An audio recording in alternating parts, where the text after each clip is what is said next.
Breaking news. Aba Marcus Mayanja azeemu awandulidde taatawe omuli wabula ku ddwaliro ono agenfunye yagobeddwa era okuswala kwe kujja ku social media n'atabuka. Jose Cameron ono amwanukudde era amugambye ojja kukiraba. Aba Marcus agamba nze nina taata akyasinze okubeera omubi mu nsi yonna, muyina emboozi yonna. Leero asibye ku X oba ku Twitter ng'ali mu kubanga asabula kitaawe ne family. Ayina wagambidde nti ono taata yayagalako okuntuga, taata yayagalako okunkasuga okuva ku kalina wansi ngwe. Nali mugamba ku lwaki yali akuba maama. Njagala owulize bulungi n'ebigambo Aba Marcus. Ndi mu ddwaliro wano Newton bazibu ne baadmitinga nga pancreas yange etanze okuzaala ate enzymes zebeetaaga okujjamu ne bajjamu.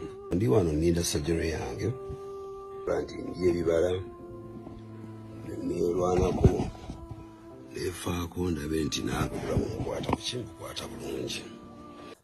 Nambe kusomera soko liking awandulira Foyers yagambye I have the worst father in the world. Nina taata asembayo okuba omubi, worst asembayo ddala okuba omubi mu nsi muno. Ne tugamba ate omwana akoze atya. Aba teyakomyawo, twali tuwulooza oba waliwo ahakinze mu akaunti ye. Yagala soko liking yakusaba wuliriza. Aba n'agenda mu maaso.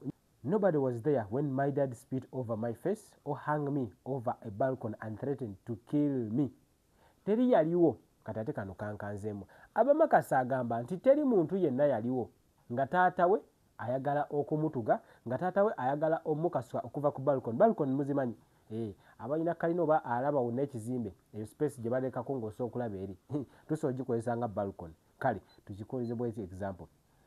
Beat his wife day in day out. Katino wana amazima gafiiriddeyo. Aba agamba nti teri yaliwo kugamba taata we kuweekerawo kukuba maama we buli lunaku day in day out. Teri muntu yaliwo kubuulirira taata agambe his coward ass. Coward we butiitisi wekiri biba ass kyeki ass ge mabina. Nobody was there to advise. Akabina kakatiitiizi.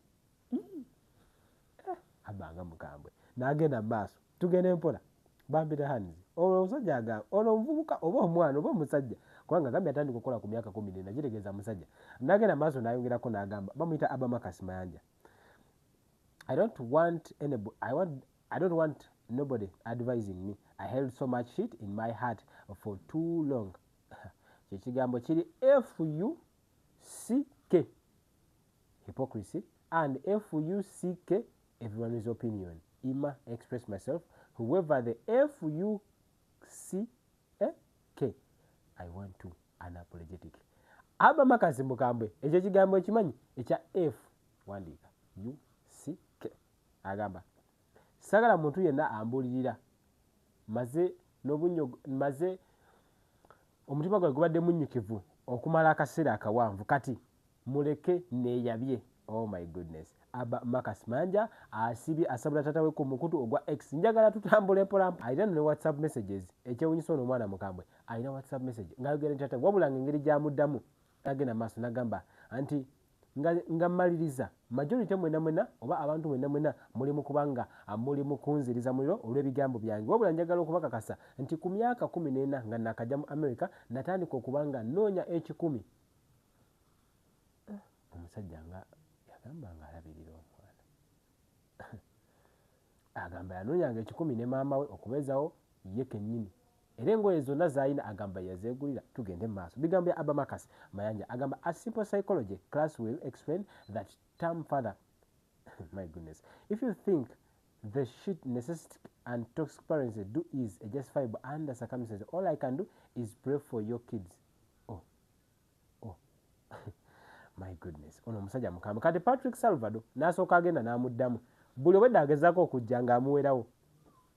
Aba Marcus Mayanja Patrick Salvador agamba tetujja kulekerawo kuyiga era lunaku lumu buli kiseera tujja kubeera tuyiga. Agamba essaawa eno sisobola kunenya kamiliyoni ku ebyo olw'obutabeerawo bwe eri mmwe, wabula akaseera ke kajja okuba nga kakola ki ate kakujjanjaba nga omwana. Kati Patrick Salvador ng'agamba nti tasobola kunenya kamiliyoni olw'okuba nti yalina ups and downs naddala mu ku byokulabirira abaana, because Abba kyagezaako okuba ng'alaga essaawa eno nti beebeezaawo bo ne nnyabwe kye yali alaga, naye ate kamiliyoni yaweerezanga ssente embu bwe baagambanga oba bwe byogerwanga, naye kennyini twali tumuwuddeko enfunda ez'enjawulo. Kati Abba Makazi n'agenda olwo n'amwambalira n'agamba nti ono Charlie is optimistic. Lol, people wanna come give their 2 cents every time the victim gets angry.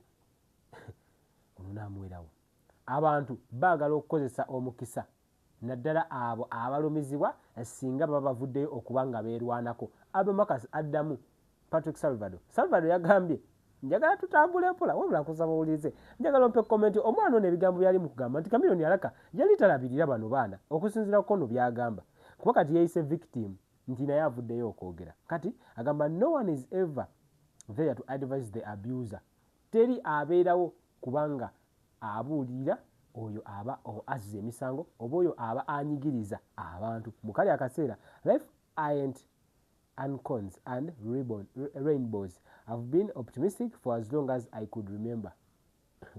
Ono mwana mukambwe teyakomyawo, njagala tugende mpola ate alina hashtag gy'ateekako unapologetic tagenda kwetonda, naye mu ddwaliro bamugambye tolinnya ekigere kyo. Omwana ono kiki n'agenda mu maaso. Abba Makazi mayanja asabula Dr. Jose Chameleone mu ddwaliro omusajja atujali obulamu bwe si bulamu bulungi wabula omwana ali mu kubanga akuba oba Danila yali mu typinga bino naye buno obumu obugambo bwa kivubuka. This is Abba n'agenda mu maaso. Abba Makazi n'agamba kakati eno message eri bweti era egenda bwa Chameleone agamba nti siri mu kubanga nnenya tata wange olw'okuba teyaliiwo wabula bwe namunenyaako kyeyavaayo okugamba nti nange ndi musajja. Chameleone agamba Abba naawe oli musajja ojja kukiraba. Kati Abba agamba nti kino ye takirabangako. Omusajja kikyo kyeyavaayo n'agamba. Kati wano n'ayongerako n'agamba nti Katonda yekka yayinza okutaasa Africa era n'eyo endowooza yaffe ey'Abafirika eri emabega. Abba Makazi mayanja mukambwe naddamu n'ayongerako nze nina tata akyasinza okuba omubi mu nsi muno ku mukuto gwa X gyali mumusabulira.